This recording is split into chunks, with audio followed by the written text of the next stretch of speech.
Sundstrom project. So my interdisciplinary pieces are, my concentration is family history research, and then I have a minor in family studies. So I was able to combine both of these in this project by helping my grandpa-in-law solve a family history mystery that he has had since he was born. I will tell you a little bit more about that, but first I want to give you a little rundown on what genetic genealogy is, so we're all a little bit on the same page. It's kind of a complicated process, but I'm going to break it down as much as I can for you. So we all know we get 50% of our DNA from our mom, 50% from our dad, right? And then about 25% from each grandparent, and then onward up our family tree. So DNA testing companies, when you send in a little vial full of your spit to Ancestry or 23andMe, MyHeritage, wherever you send it, they take your DNA, they break it down, they figure out, okay, here's one parent, here's the other parent, and then they tell you what your ethnicity looks like, and then they tell you all about who are the people you are genetically matched to. The cool thing about genetic genealogy is that DNA does not lie. So sometimes you might get things that you weren't expecting, but it can be a really, really valuable tool for solving family history problems. So some people maybe don't understand why we would need genetic genealogy when we have some of the more traditional forms of genealogy. By a show of hands, how many of you have gone onto Family Search or something like that and connected a record before? Yeah, so pretty much all of us. So that is what I would call traditional genealogy. That entails connecting census records, birth records, marriage records, anything that was like probably a paper record at one point that helps us identify our ancestors. For a lot of people who know who their ancestors are and where they were, that is enough a lot of times. But sometimes there are problems with that kind of records, whether they were destroyed by natural disasters or war. Sometimes they just didn't record those things at that point in time. And then sometimes you don't know who you're looking for. And that's kind of what this project looked like. We didn't know who the guy was that we were searching for. So that is where genetic genealogy comes in. It works because you get your DNA matches from the company, and you're able to go to their family tree and go up their family tree and then triangulate and figure out how you're related to that person through their ancestors, who are also your ancestors. So sometimes it's limited because maybe people who are genetically related to you just haven't taken tests. Sometimes it's limited because the people who have taken tests also don't know where they're from, don't know who their family is. So sometimes it can take a lot of work, but if you combine the two, a lot of times you can bust through brick walls, just like I was able to do.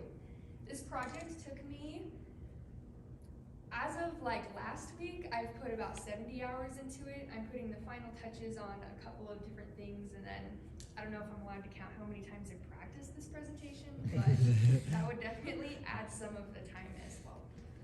So this is the project that I worked on. This is my husband's grandpa, Robert Simmons. So Robert's father, Edward, his father, who's in the ground right there, his name is also Edward. Edward Emanuel Simpson Simmons. He's kind of a complicated guy.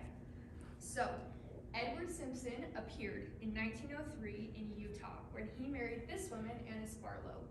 Up until the point at where I began this project, no records had ever been able to be found of him before 1903. Just kind of appeared as a 26-year-old.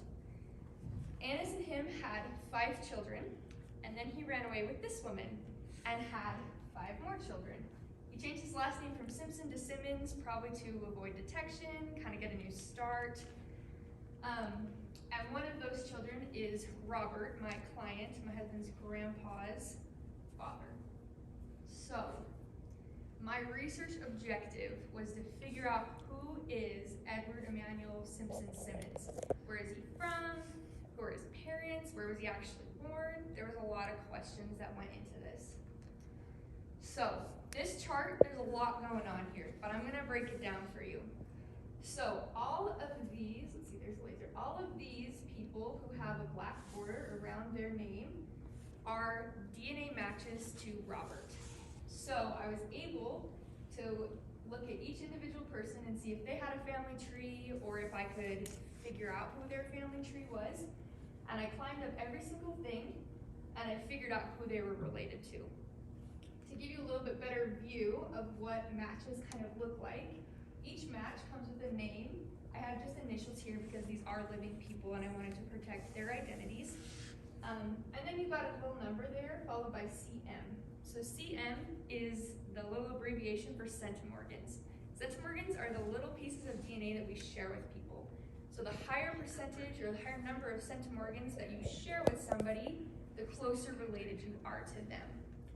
So as I looked at all of these different matches that Robert got, I was able to climb their trees and figure out that they all had one thing in common. They are all descendants of this ancestral couple, Olaf Ostlund and Anna Johnsdotter. So then I was able to focus in and look at the numbers and figure out how they are related to Robert. So this whole bottom half, they're pretty far related. There's 17 centimorgans, 27. So I knew that they weren't super close relations. But then I compared that to some of these up here, 174 centimorgans, 182 centimorgans. So I was able to focus in on this family, all of whom are descended from Olaf and Anna's daughter Sigrid. So I zoomed in on her and her family and began condensing things down. So Sigrid was married to two different men, Erik Sundstrom and Alfred Johnson. 3 of Alfred's descendants have taken DNA tests, and they are also not super closely related to Robert, so they probably share DNA from Sigrid, but not from Alfred with him. So I was able to eliminate Alfred as a potential ancestor of Robert. So then I focused in even more on the 4 children of Sigrid and Erik. Now, Edward was born in about 1875-ish, so based on the years that these children were born, he would be somewhere in here. I eliminated the possibility that there was an unknown child that we didn't know about. All of their records for their family are pretty well documented, and they only had these 4 children. So I began to figure out which one of these children was Edward. Obviously I could eliminate Ella because she's a woman. She was not Edward. I was able to eliminate John pretty quickly as well because his family and his life are very well documented. He was definitely living in Minnesota when Edward was in Utah and Idaho. Then I was able to eliminate Olaf because he, first off, had no known children, but he was also very well documented in Minnesota and North Dakota, while Edward was in Utah and Idaho. So that left me with this guy, Magnus Sundstrom. Magnus Emanuel Sundstrom, first clue right there. As I researched him, I discovered that he has a lot in common with, with Edward. So first off, Magnus was born on September 5th, 1876. Some of the records suggested maybe 1875, but the ones that were recorded by his parents who were present, obviously when he was born, said 1876. Well, Edward was also born on September 5th. The September 5th was the only thing consistent on all of his records, but they all ranged from about 1874 to 1876, which led me to believe that they are likely the same guy. So then I figured out that Magnus was born in Sweden and immigrated to Minnesota when he was 5 years old. Edward wasn't 100% consistent about where he was born on his records, but the most consistent place was Minnesota. And as an immigrant who changed his name and started his new life, it was probably a lot easier to just say, yeah, I'm from Minnesota, that's where I remember, came here when I was 5. So it's likely that that is where he said he was from and born. Magnus disappeared from all records and his family between 1885 and 1895. Then Edward appeared in 1903 in Utah. I've been trying to find kind of the records in between there, but it could be that he was traveling and just avoided census records, or we just haven't found the record yet. So a potential reason why Magnus left his family and changed his name to Edward was because, according to family lore in the Simmons family, Edward had a falling out with his father. Well, Magnus's father died in 1885 to 86, somewhere around there, and his mother very quickly remarried. So it could be that Edward / Magnus was a little bit upset about this and decided, you know what, I don't like my stepdad, I'm out of here.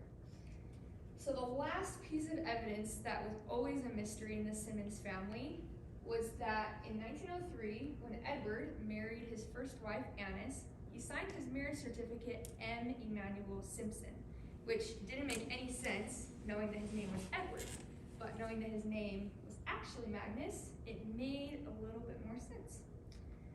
So, conclusion, I was able to conclude that Edward Emanuel Simpson Simmons was actually born Magnus Emanuel Sundstrom in Sweden, immigrated to Minnesota, then eventually to Utah and Idaho. I was able to fulfill my objectives of expanding his family tree by 1 generation on his father's and 2 generations on his mother's side. This was extremely exciting for my husband's family because this had been a mystery for decades and decades. So anyway, thank you so much for your time, and do you have any questions?